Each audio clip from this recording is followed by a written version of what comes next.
આજે આપણે બનાવીશું સાઉથ ઇન્ડિયન ચટણી, જેમાં આપણે લઈશું મરચાં, ડુંગળી, ધાણા ભાજી, ટમેટાં તેમજ અડદ દાળ, ચણા દાળ, લસણ, આદુ તેમજ આમલી અને ગોળનું થોડુંક આપણે પલ્પ લઈશું. સૌપ્રથમ આપણે તેલ લઈશું.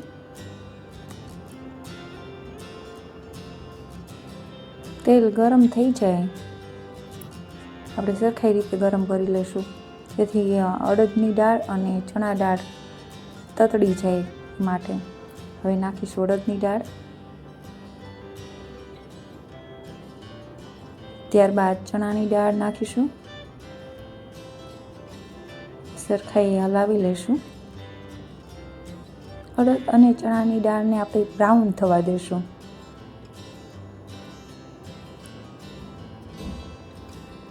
આપણે હલાવતા રહીશું, નહીંતર દાજી થશે.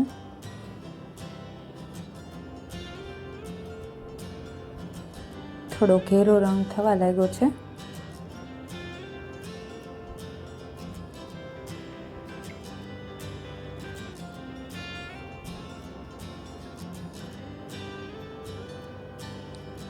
હવે સરસ બ્રાઉન થઈ ગયો છે.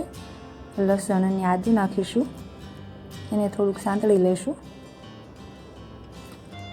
ત્યારબાદ મરચાં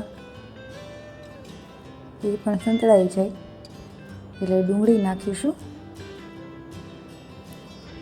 ડુંગળી પણ સારી રીતે સંતળાઈ જાય ત્યાં સુધી હલાવવાની છે. એને થોડીક બ્રાઉન થવા દેવાની છે.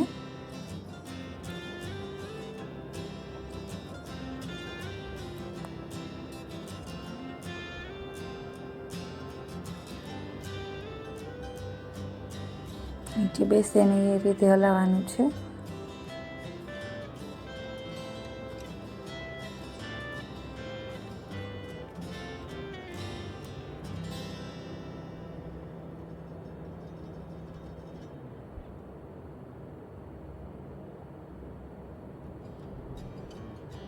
ત્યારબાદ ટમેટાં નાખીશું. ટમેટાં નાખીને હલાવતા રહીશું આપણે સતત. આપણે જોઈએ છે કે કેવો સરસ કલર દેખાય છે. હવે થોડો સોફ્ટ થઈ ગયો છે. હવે નમક નાખીશું ઉપરથી સ્વાદ મુજબ.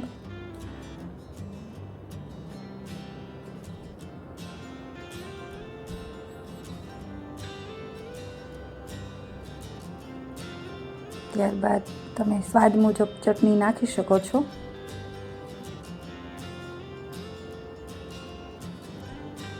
છેલ્લે આપણે ધાણા ભાજી નાખીશું અને છેલ્લે આ આમલીનો આપણે પલ્પ એડ કરીશું.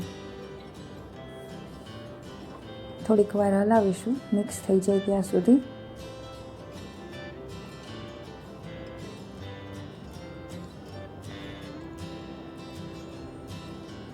તો આપણો તૈયાર થઈ ગયો છે. હવે એને ઠરવા દઈશું. ઠરી જાય પછી આપણે મિક્સર જારમાં લઈને ધીમે ધીમે નાખીને એને હવે ક્રશ કરી લેશું.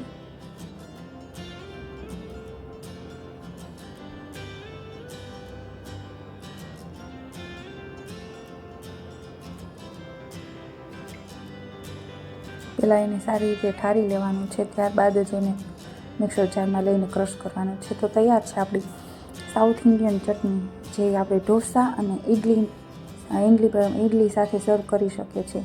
એની માટે આપણે રાઈ અને એનો વઘાર કરવાનો છે હિંગનો. પછી સારી રીતે હલાવી લઈએ.